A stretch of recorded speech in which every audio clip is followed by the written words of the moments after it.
Good morning, y'all. This is the third time I have tried to make this video. I don't know what is going on with me today. I keep having interruptions and I don't know how to stop these things and start them. I do this on my computer. I haven't figured that part out. Y'all know I don't edit. I don't do any of that stuff. Anyway, gonna try again. I'm Marlene Bush. This is Stitching by the Lake, Hot Springs, Arkansas. And it's Wednesday, February 17th, and it's about noon today. And it has, we had a snowstorm a couple of days ago. Never, ever happens in Arkansas, y'all. Got about 8 inches of snow.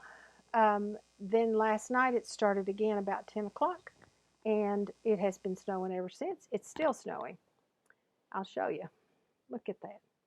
I have no idea how much we have. I know we got 8 inches in the first round, and they say that we're supposed to get about 8 more in this round, and it is thick snow, not heavy or anything like that, but just a lot of it, and it is coming down steady and has been for 14 hours now. So I don't know what we're going to end up with. I have not been out in it. I'm told it's not good snow for snowmen. I want to go. I want to get out in it, but I'm just fearful of falling. You would not call me Grace. Let's put it like that. I am quite clumsy, and I've got a bad hip anyway, so it'd be my luck I'd just fall right on that hip, and here we go. I don't know if the ambulance could even get down here to get to me. But we're fine. We have 2 gas fireplaces and a gas cook stove, so we have power as well. We had like a 45-minute or hour blackout last night. You know, that rolling thing they're doing, but it was fine. The gas fireplace, we've only got one of the fireplaces going in. Because our house is real open, it heats everything except the bedrooms and bathrooms pretty well. We do have a slight problem. Yesterday morning, early, 4:30, 5:30, our hot water froze. And that really wasn't a big issue because I heated water to wash the dishes, and I heated water last night for us to clean up. And except this morning, we were in the kitchen when we heard the water start running, and I thought the pipe had busted. It was a connection, not the pipe, but still, water was running. We have a tankless hot water heater, and it's out in a closet in the carport. And when it dropped down to 0, is when it froze. And I don't know what happened today, but anyway, we have really wonderful neighbors. Larry and Connie live a block down, and our grandson lives about 4 blocks down. So Larry came down and turned the water off for us, and he said it's a connection that's busted, not the pipe. And so our grandson is going to go to the hardware store and pick up the connection, and then they're going to try to get that put back on so we can have water. Honestly, we don't need it. I told them not to do it. It's snowing like crazy out there. We're fine, but it is good to have good neighbors and good family to help you out when you need a little help. It's I guess you're going to get a little commentary here, because I want to say it's very hard when you have done things for yourself all your life to ask for help. But you do reach a certain age or stage in your life where you need help. It might be when you're young, but for us it's now when we're getting older, and you have to be humble, and you have to accept help with grace. I try to tell people that the Lord blesses us all in different ways, and He expects us to pass those blessings on. In other words, you are blessed so that you can be a blessing to others. Now, the hard part is accepting the blessing. When somebody wants to give you something or do something for you, that can be difficult, but it's pride that gets in the way. So I'm working on not being prideful and accepting the help that I have, because that's what I feel like we ought to do for each other. We ought to be doing those things for each other. We have a warming center at our church, and it's being manned by volunteers, and it's going to be a week-long warming center We had 53 homeless people in there last night, I think, and the night before as well, that we are feeding. And now, not just my church, it's some other churches are helping with that as well. It's actually even organized by a different church, but we have a good spot for it. We have a big gymnasium that has showers, and so we have them in there. And that's exactly what we're supposed to be doing, caring for each other. So that's my sermon for today. That's all y'all get. I'm going to show you the things that I have FFO'd first because they're right here beside me. Some of them I'm going to tell you the name of the pattern and the fabric. Some of them I'm not, because when I started to sit down to do this video, I realized that I didn't know all of them right off the top of my head, and I didn't go look them up. Some you will know because you'll recognize them from things I've done or things you've done. This first one is, I'm calling it Have a Heart. I know it's from Erica Michaels, and I know this is a 32 count fabric. Now y'all, I'm not the best at framing. I'm pretty much the worst. I pin, I lace, I tape, I use Aleene's, crafter's tape, whatever I have to do to get it in there. I try very hard not to get any of that stuff on my stitched piece itself. Maybe on the outside edges, and I try to keep a 3-inch border. Anyway, they're not all going to be straight, they're not all going to be even, but they're okay with me. I don't need for them to be perfect. I'm not perfect, and I don't need for them to be perfect. I love this one. I love the colors. It says, have a heart that never hardens, a temper that never tires, a touch that never hurts. It's a sweet piece. I have about 7 framed samplers and pieces that I want to hang on a wall in my bedroom, and these are all going to be added to that wall. I'm not going to try to hang them all by myself. I'm going to wait until I have some help. Someone a good bit taller and someone who's more agile. I don't feel like I need to be standing on a chair to do that. Sorry, y'all, I forgot I had some other things in the basket already, so I got to move those out to try to get this stuff in. Otherwise, I'll be so disorganized.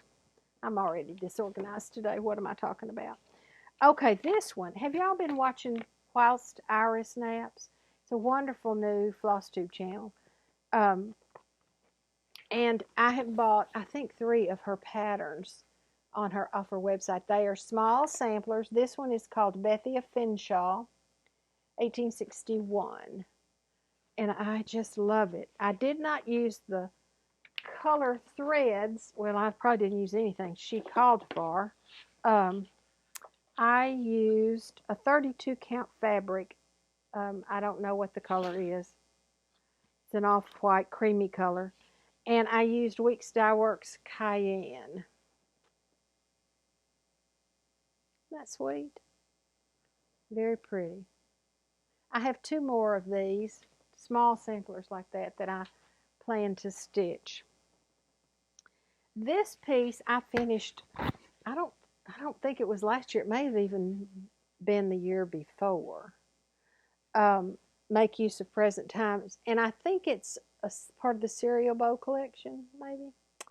Anyway, I don't know what the fabric is, but I'm going to say that it's 32 count. I feel sure I used the call for threads. I put some, this is a deep purple. It doesn't look like it, but it's a deep purple pom-pom trim from Lady Dot Creates. And this board was made by April at Homestead something. I'll try to link that below. Y'all have all seen April's stuff. She makes beautiful boards. Hornbooks and all kinds of shapes and colors. She just does wonderful work. This is called the Tea Kettle Pin Keep. This is from Pineberry Lane, and it's a 28 count flax fabric, and I used onyx. what is onyx? I don't remember. Is it weeks? I don't know. Most of these frames, all of these frames, either came from Goodwill or from Hobby Lobby, one or the other. This is called Esther Cannon. It's from Heartstring Samplery's Small Samplings Collection.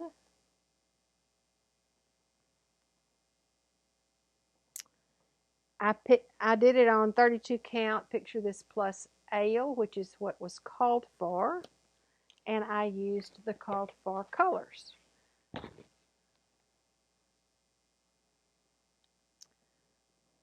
Now this one, some of those colors are almost, they're hard to see except in a certain light, and this light is not the best for showing that, but when it's hanging on the wall, it'll be perfect.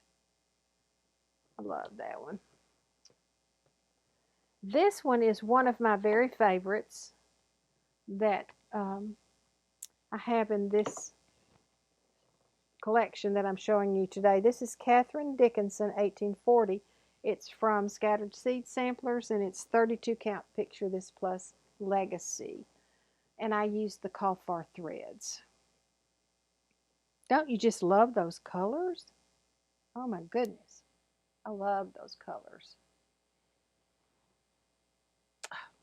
Not a good job framing, because one of my nails just fell out while I was doing that. Oh well.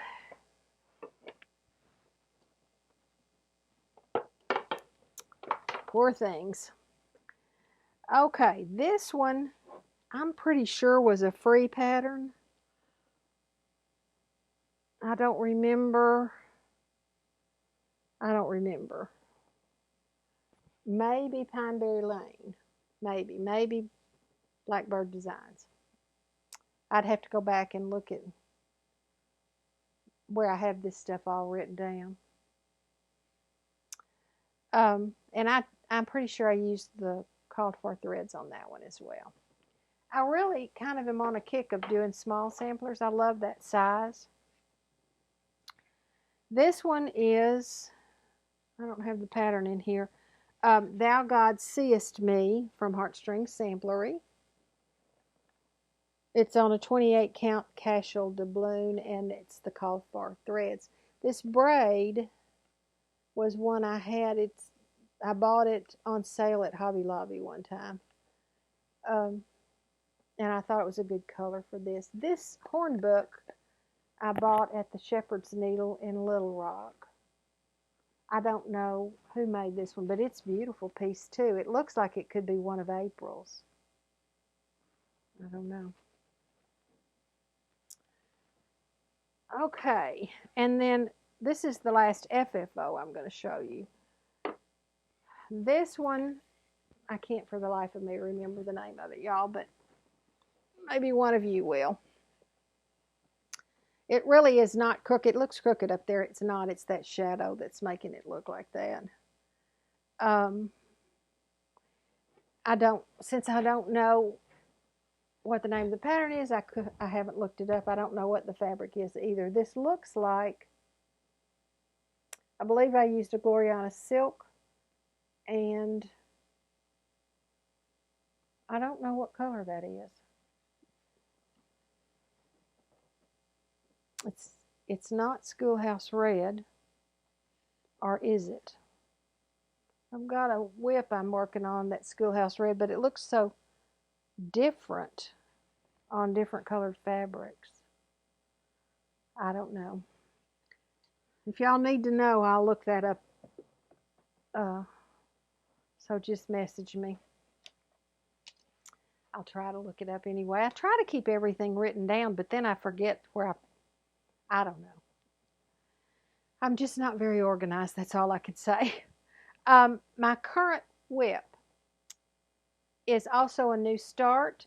You may remember that I told you in the last video that the way I was kind of doing things this year is when I finish 2 whips, I can have a new start. So I've actually finished 3 or 4 whips, but I've only had 1 new start. And it is this one. This is a heartstring samplery. A year or two ago, Beth put out 4 patterns of Bible verses, and they were charity patterns. And they were words to live by, maybe. This one was love. It is from the 13th chapter of 1 Corinthians, which you will all recognize. I've gotten about the bottom half of it done. I went ahead and pinned it up so you could see it a little bit better. This is from the love chapter. It's read at many, many weddings.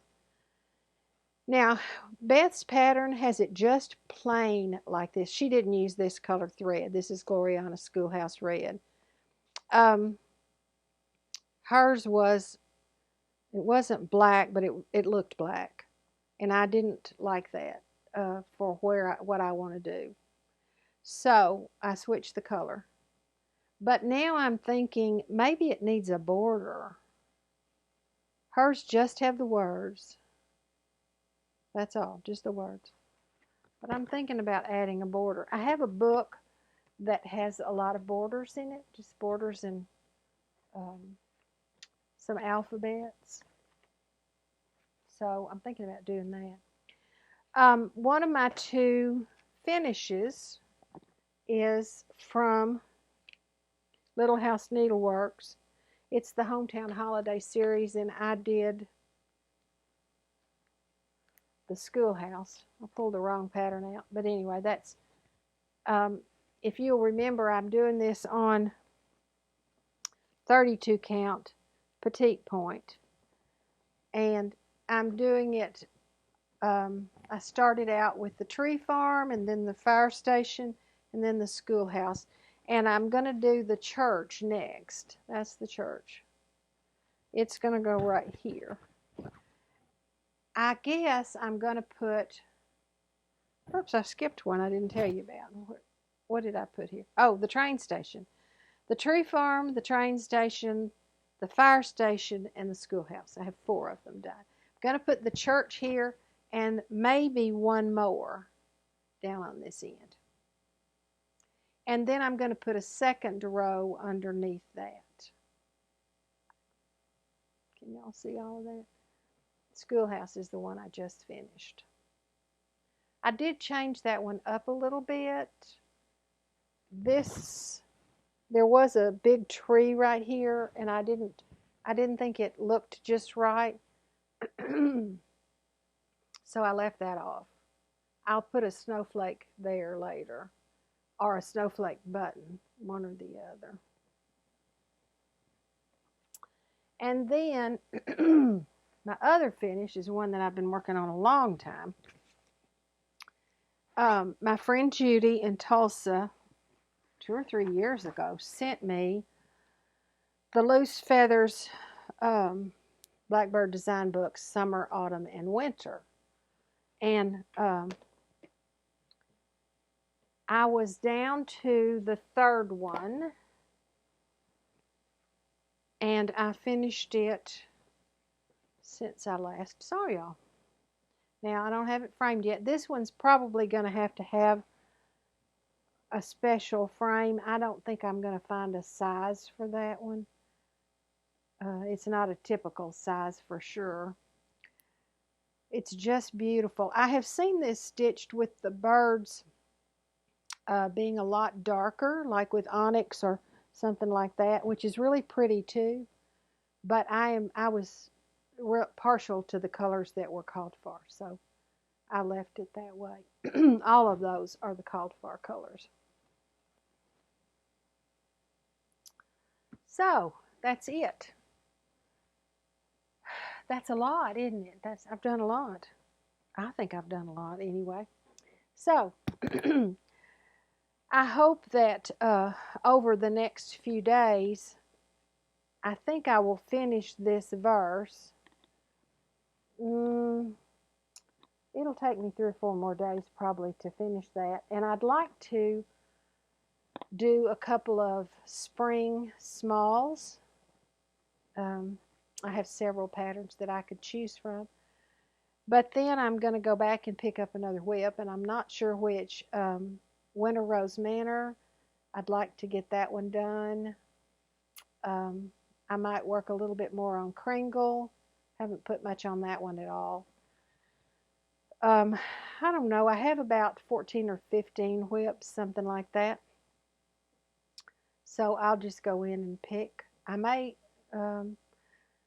try to just pick one that's closer to a finish. That would be good. I might do that. But all of them that I'm working on now, just about, are pretty involved. One is the Spooky Countdown. That's got a bunch of smalls and small motifs, but it's a pretty big piece. So I might do a few of those, although I'm not really in the mood to work on Halloween stuff. Anyway, I've got a lot I can choose from. So I guess that's it. I hope y'all are staying warm and staying safe. I hope that this weather has not